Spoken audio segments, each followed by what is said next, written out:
Amigos de Radio Victoria Jugosa Televisión, a continuación vamos a nuestro segmento de toda la semana con el internacionalista William Santana, Diplomacia a su alcance. William, tengo que entrar de cuajo en el tema de los crímenes transnacionales o el delito transnacional o las bandas transnacionales que están copando la escena, inclusive frente a gobiernos que uno consideraba estables, sólidos en América Latina de manera muy particular. Y cuando uno hace las mediciones de los individuos que están comprometidos en estas cosas, termina aterrizando en el problema del narcotráfico. Se dice que son los que están alentando la toma del poder en muchos países latinoamericanos y generando perturbaciones de todo orden, y han penetrado a los propios gobiernos a través de cuerpos policiales. Entonces, esto conjuga un problema prácticamente, o sea, ineludible de atender de forma urgente, pero yo no veo que los organismos multinacionales estén abocados a ello. Lo ven como de manera despreocupada, dejan que ocurra después cuando abordan el tema. Por ejemplo, el caso de Ecuador. Cuando mataron a Villavicencio, supuestamente hasta la CIA se instaló allí. Y después de estar la CIA allí, ha ocurrido todo lo que ha ocurrido y esas asesorías no funcionan, no resuelven el problema, no dan fórmulas adecuadas para atacarlo. O sea, y las cárceles estaban minadas y desde adentro se dirigían eventos de calle para perturbar el ejercicio de la institucionalidad. Entonces, o sea, ¿cómo manejar esto o cómo verlo en el tiempo? Porque si nos descuidamos de verdad, verdad, o sea, los gobiernos van a ser plenamente delincuenciales. Sí, buenos días, José Antonio. Bueno, primero que nada, mis felicitaciones pues al pueblo de Taiwán, que está tan lejano de nosotros geográficamente, pero que sin embargo lo tenemos presente, porque es un ejemplo de lo que es la lucha frente a un superpoder totalitario, un superpoder ambicioso territorialmente y también en cuanto a su expansión en el mundo, a la expansión de su ideología, la expansión de su sistema económico, eh, todo esto en un relacionamiento que siempre está en función de sus intereses que conllevan valores que no son los nuestros, no son los propios, no son los democráticos. Felicitaciones también al presidente electo Arevalo en Guatemala. Ese es un ejemplo allí, lo traumático de su ascensión al poder es un ejemplo también de lo que vamos a hablar hoy acerca del crimen transnacional, porque el telón de fondo de toda esta complicada ruta que ha tenido desde el momento de la elección hasta el día de hoy, tiene que ver mucho con lo que es el crimen organizado, y esto es un ejemplo de cómo, de la pregunta que me estás haciendo, cómo afecta eh, este fenómeno a las sociedades, cómo afecta al Estado, cómo afecta a los gobiernos. Bueno, yo quiero recordarte que en una oportunidad anterior, hace unos cuantos meses, hicimos un programa sobre la delincuencia transnacional en Latinoamérica. En ese momento estuvo motivada por los eventos que se sucedieron en varios países latinoamericanos respecto a bandas criminales de venezolanas. Eh, Notablemente el Tren de Aragua, pero hay otras más. Te hablé de cuál era la ruta, te hablé de cuáles eran los problemas que estaban creando, de los flujos de dinero que producía el crimen transnacional dentro de Latinoamérica, las conexiones que existían entre los diversos grupos y cómo se había extendido su influencia, que ya llega hasta Chile. En Chile ya es una preocupación que Sí, está en la opinión pública diario, el problema de la inseguridad. Eso ya no es desde, como se dice tradicionalmente en las obras sobre Latinoamérica, desde el Río Bravo hasta la Patagonia. Entonces, en esta oportunidad que lo motiva es los sucesos que han ocurrido recientemente en Ecuador, que producto de la fuga de un prisionero, se destapó toda una problemática dentro del país, puesto que la prisión, o sea, se volvieron noticiosos mundialmente con estas acciones, desafiando al gobierno, a un gobierno recién electo, un gobierno que tiene una debilidad institucional notable, porque Ecuador este, pues lamentablemente ha llegado a estas características, producto quizá también del asedio de Correa y sus láteres que han, desde que Correa perdió las elecciones, pues ha estado acechando a los gobiernos democráticos en ese país. Y esto nos lleva entonces a nosotros otra vez, que ha sido quizá no ha sido atendido o no ha sido atendido con propiedad por muchos estados. Y aquí lo que se evidencia es que hay frente al debilitamiento de ciertos estados, pues las bandas criminales, que ya son transnacionales, han tomado una ventaja, y esa ventaja, como lo mencionaste tú al principio, tiene que ver con tener cuotas de poder dentro de lo que es la administración del Estado. Que en un principio eran locales, en un principio eran alcaldes, ahora, ya como tú sabes, llega al generalato de las Fuerzas Armadas. Sí, Hay y este, ministros y ministros y una cantidad de funcionarios de alto rango señalados, ¿no? sobre todo en la parte, la parte policial y judicial, es donde ellos son los primeros que ellos aseguran que a través de pagos que me imagino que deben ser suma- sumamente gruesas para lograr tener La lenidad esas ventajas. la lenidad que requieren. Exacto, la impunidad y lo que ha sucedido. Yo he visto varios programas académicos, he visto programas acerca de simposios, programas de Naciones Unidas en estos días sobre este asunto de la criminalidad, y en este caso, motivado por el conflicto este en Ecuador, que esperamos se resuelva favorablemente, aunque muchos analistas no lo ven así. Dicen que Ecuador se va a convertir en el quinto narcoestado Sí, dentro de la región, sí, porque porque ya hay se cuatro, dice que hay son México, carteles, Colombia. se dice que hay carteles de otros países que ya han penetrado ese país. No, incluso no son carteles. Imagínate que en grupos de investigación, uno muy famoso, muy conocido, que tú lo debes haber oído, Inside Crime, ese grupo que es la ONG más famosa y más seria y especializada en asuntos, pues ha identificado hasta mafias de Corea, de los Balcanes, de Siria, de Italia, dentro de Ecuador, amén Imagínate. de colombianos y venezolanos. Tú ves que cada vez que Sí, detienen gente, siempre es un venezolano y un colombiano. Eso es fijo. Entonces, eh, hay una falla en la señal. Me cayó la señal ahí ajá, ahora, momentáneamente, frecuente cuando hablamos con Venezuela. Ok, entonces, sí, efectivamente, son grupos de todas partes, y de Venezuela y Colombia es de donde más se mencionan en cuanto a América Latina se refiere, que han llegado a otros países pues con esos propósitos, pero me imagino que están hipervinculados, ¿no? Porque yo no creo que vengan de Colombia y Venezuela a tomar posesión de Ecuador ya, o de Guatemala. Yo creo que ahí están interconectadas unas redes multinacionales que detrás tienen otros propósitos que todavía no sabemos qué nivel pueden estar alcanzando. Porque como decías tú, hay generalatos, hay ministros, hay funcionarios de alto rango comprometidos cada vez que uno lee la noticia. Entonces, cuando las cosas están a ese nivel, o sea, ¿a quién corresponde? Los organismos multinacionales pueden hacer algo, porque yo veo que también algunos de los que están en guerra desacatan a las Naciones Unidas, desacatan a la OEA. Entonces, ok, ¿qué es lo que podemos esperar? ok, mira, sobre este asunto te lo he mencionado en la otra oportunidad. Dentro del sistema multilateral, la principal herramienta con la que se pudiese contar es la Convención de Palermo, una convención que se firmó en el año 2000, se ratificó, se entró en vigor en el 2003. Son más de 160 estados que la han ratificado, entre ellos todos los estados latinoamericanos, incluido Cuba. Y esta convención prevé que los estados la actúen en conjunto para tratar, para juzgar y enjuiciar a los responsables de los crímenes transnacionales.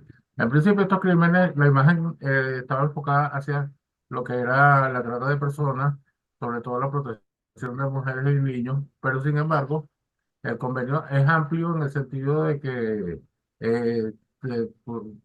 contempla cualquier tipo de crimen y le da una definición: que se cometa un estrado, entre un estado y otro, o que se cometa dentro de un estado, pero que tenga consecuencias frente a otro estado. La cuestión es que el carácter internacional y como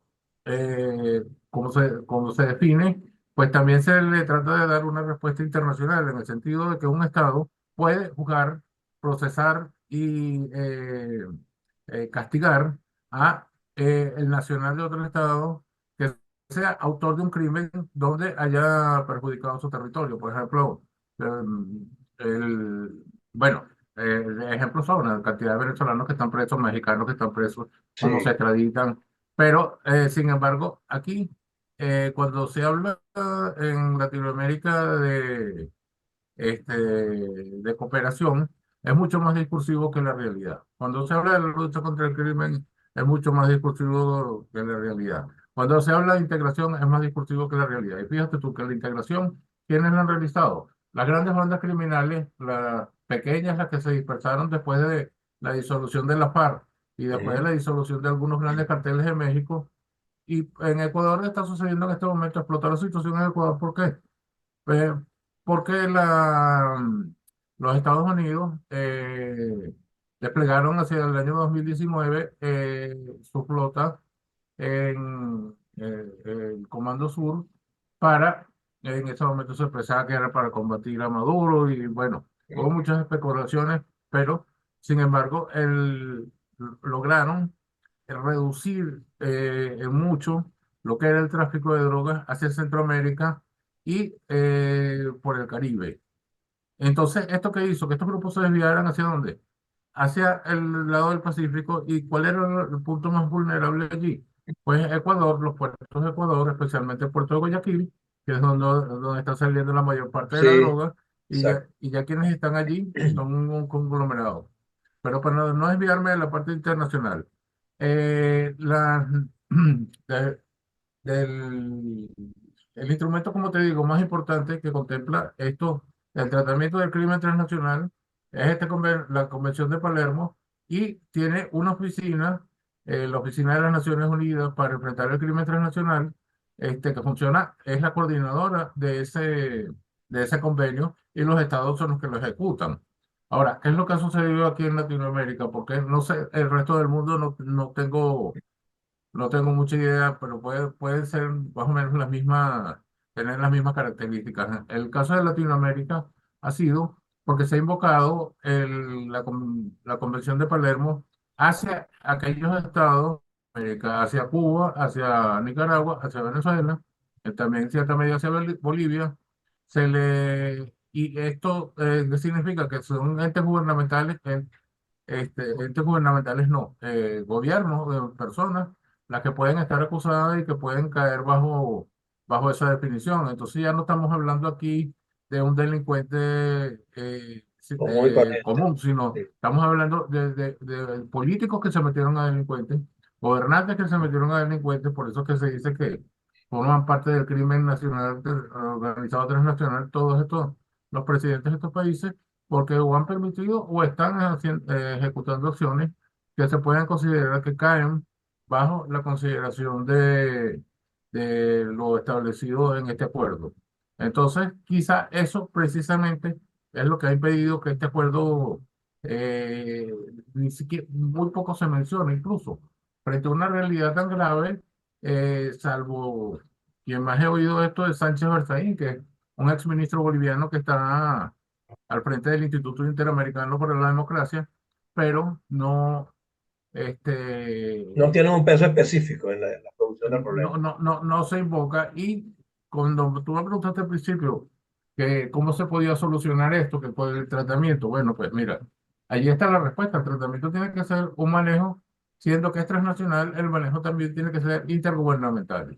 Es decir, los estados tienen que estar de acuerdo, tener políticas comunes, políticas conjuntas, para enfrentar este tipo de criminalidad.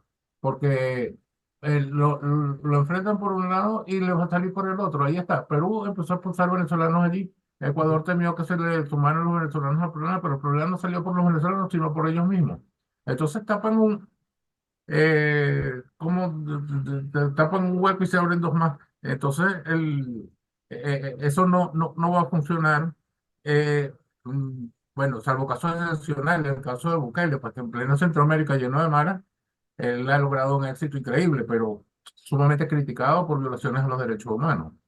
Pero otra consecuencia que puede haber de esto, fíjate tú, este año tenemos 6 elecciones en Latinoamérica y lo que llaman la bucalización, esto puede llegar a influir dentro de, o ya debe estar dentro de las campañas electorales, este tema de la delincuencia, tanto la delincuencia interna como la delincuencia transnacional, y esto, esto puede influir en los procesos electorales, puede influir hacia una derechización, puede influir hacia nuevos esquemas donde este, pues veremos qué tanta fuerza tienen. Fíjate que lo accidentado que fue la toma de posesión ahorita de En Guatemala, en Arevalo. Guatemala. Como te dije, el telón del fondo de eso es el crimen transnacional. Son Ahora, pero William, fíjate, se ha puesto en evidencia que muchos gobiernos auspician la violación de los derechos humanos y lo pregonan inclusive, y lo hacen abiertamente. ¿Tú crees que gobiernos como esos se pueden alinear con el combate al delito cuando el peor delito es la violación de los derechos humanos? Y ahí comienza a trastocarse todo lo demás. Entonces, si un pero gobierno ataca al ciudadano que reclama un derecho natural, como es votar, comer, educarse, o sea, ¿qué puedes esperar de ese gobierno en un momento dado cuando el delito verdadero y el crimen lo penetre? es lo que te estoy diciendo, de que allí hay también la delincuencia gubernamental. Y, Exacto.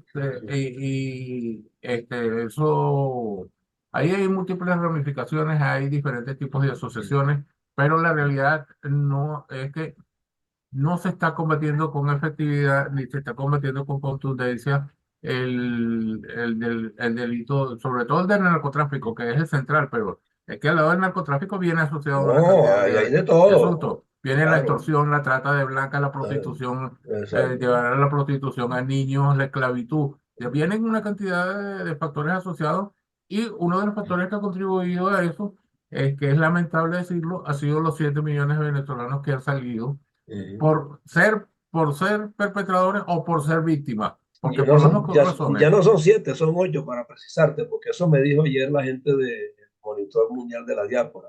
8 millones y algo más. Pero imagínate, son imagínate. ciudadanos que andan flotando en total indefensión.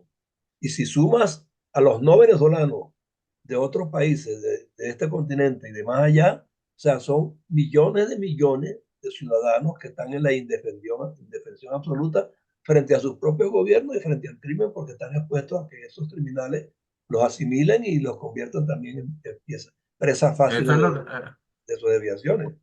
justamente, eso es lo terrible, esa es la gran mayoría.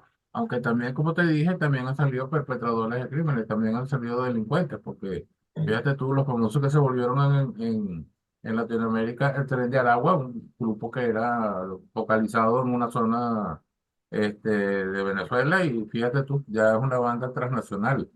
Sí, señor. Entonces, bueno, esas serían las consideraciones que yo tengo el día de hoy sobre este asunto y bueno, y probablemente lo tengamos que tratar otra vez en el futuro porque esto en cualquier oportunidad podemos o vamos a seguir viendo seguramente las No, está consecuencias tomando niveles de... muy riesgosos, niveles muy riesgosos, sin ¿Mm? duda. Bueno, y frente a un panorama así, tú no puedes hablar de inversiones sanas, de productividad, de crecimiento económico, porque, o sea, nadie que tiene un capital o un dinero y deseo de invertir se va a ir para un país donde las cosas están en un punto de vista de seguridad descompuesta. Nadie lo No, hace. es que afecta a todo. Fíjate tú que yo no sé en cuánto se han reducido los índices de turismo en algunos países de Latinoamérica precisamente por esa razón. O sea, Exacto. países que recomiendan no viajar A otros, sí, sí. aquí en Latinoamérica, Venezuela tiene como una prohibición, no prohibición, sino un alerta Alerta, sí. rojo de muchísimos países porque sus ciudadanos no vengan. Entonces, bueno, Bueno, el tema está allí y yo creo que no está de más que lo hayamos tocado hoy, lo vamos a seguir tocando. Empieza 2024 con muchas complicaciones de este orden. Y por supuesto, para nosotros es una gran preocupación porque nosotros aquí lo que nos hemos propuesto es abogar por buena ciudadanía y buena gobernanza y resulta que esos dos factores están ausentes en casi todos nuestros países. Se requiere una tarea de recomposición institucional que no me las quiero ni imaginar, porque cuando se habla de reinstitucionalizar, son muchos los que pegan el grito, ¿no? Porque no les gusta la palabra. Prefieren la anarquía, el desorden y bueno, y como se dice en criollo, chuparse los erarios públicos para fines muy particulares, pero no en función de la gente. Pero así estamos Bueno, y bueno, William, vamos gracias a, por tu vamos a tiempo. confiar, okay, vamos a confiar que este año se puedan Ah, enderezar algunos entuertos, como decía Quijote, porque tenemos 6 elecciones adelante. ojalá, Y, ojalá que y sea el eso comienzo. van a ser tema, eso también va a ser tema de nuestro programa, José Antonio. Seguro que sí, seguro que sí. Bueno, Diplomacia se alcance con William Santana. Estaremos conversando pues con más frecuencia sobre estos temas porque son altamente preocupantes. Gracias por su tiempo. Hasta luego, William. Chao.